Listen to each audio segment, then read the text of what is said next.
a la ronda de pilars. Pilar superior al de 5 serà el dels Castellers de Vilafranca, que intentaran tot seguit el pilar de 6. Ja veiem, segon i terç d'aquest pilar de 6 dels Castellers de Vilafranca, que van de posicionar-se correctament per tal d'executar aquest espadat.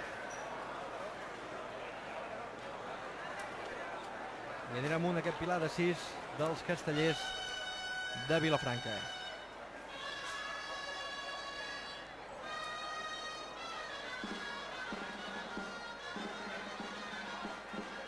Es col·loca en aquests moments el quart d'aquest pilar de 6.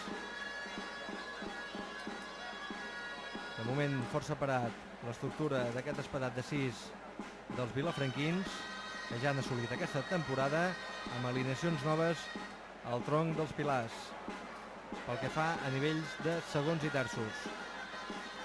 Només quedarà l'enxaneta per coronar aquest pilar de 6 dels vilafranquins, treballant ja als pisos inferiors, tot i que controlant molt bé els moviments. Algunes rebrincades que estan salvant molt bé els Castellers de Vilafranca, i l'enxaneta que es col·loca en aquests moments. Pilar de 6 carregat dels Castellers de Vilafranca, l'hauran de treballar per aconseguir descarregar-lo, treballant molt i molt bé segon i terç d'aquest pilar de 6 vilafranquí. Ha arribat ja sobre la pinya l'enxaneta d'aquest pilar de 6 i sense cap ensurt més els Castellers de Vilafranca, i el quart, que ja ho celebra, podran descarregar per tancar aquesta magnífica actuació els Castellers de Vilafranca. Descarreguen a la ronda de pilars el pilar de 6.